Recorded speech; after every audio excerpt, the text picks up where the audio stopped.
அதனால் எடப்பாடி பழனிசாமி அவர்கள் கண்ணாடி எடுத்து ஒரு முகத்தை நல்லா பார்த்துக்கணும்.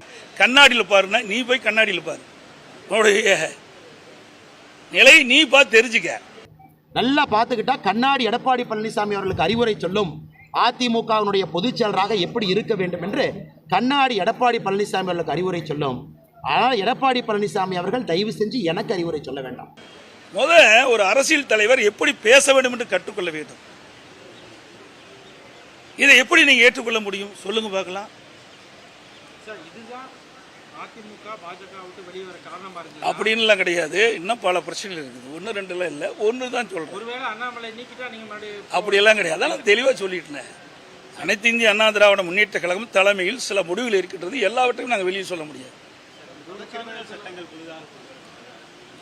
அவர் என்ன வேணாலும் பேசுவார். சந்தர்ப்ப சூழ்நிலை பச்சோந்தி மாதிரி அப்பப்போ கலர் மாறுவார். இன்னொன்று சொல்கிறேன், ஒரு பத்திரிகையில் பார்த்துருப்பேன்.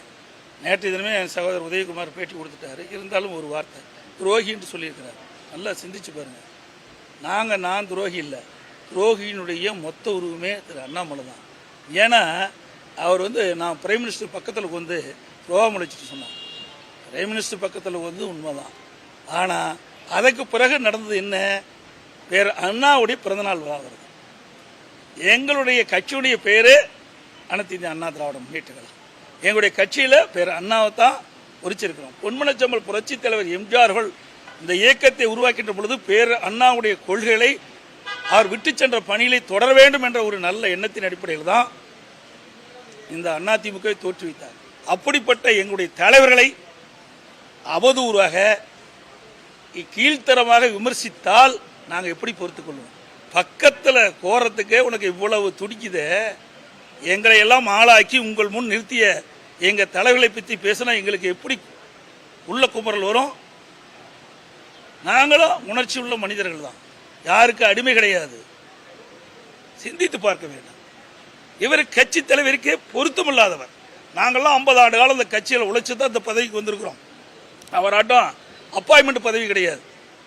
நான் ஆரம்பத்தில் கிளை செயலாளர் இருந்து அதில் பாடுபட்டு அதுக்கு பிறகு ஒன்றிய பொறுப்பு, மாவட்ட பொறுப்பு, மாநில பொறுப்பு, எம்எல்ஏ, எம்பி, அமைச்சர், அப்புறம் தான் முதலமைச்சர்.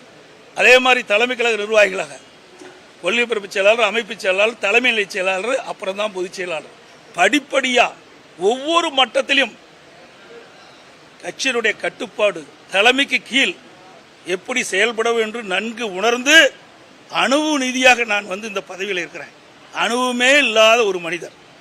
ஏன்னா நாளைக்கு மாற்றினாலும் மாற்றுவாங்க, நாளைக்கு மாற்றினாலும் மாற்றுவாங்க. அதிமுக அப்படி இல்லை. எலெக்டட். நான் பொதுச் செயலாளர், தேர்ந்தெடுக்கப்பட்ட பொதுச் செயலாளர். அதனால் என்னை பற்றி விமர்சனம் செய்ய அவசியம் இல்லை. கண்ணாடியில் பாருன்னா நீ போய் கண்ணாடியில் பாரு, உன்னுடைய நிலை நீ பார்த்து தெரிஞ்சுக்க.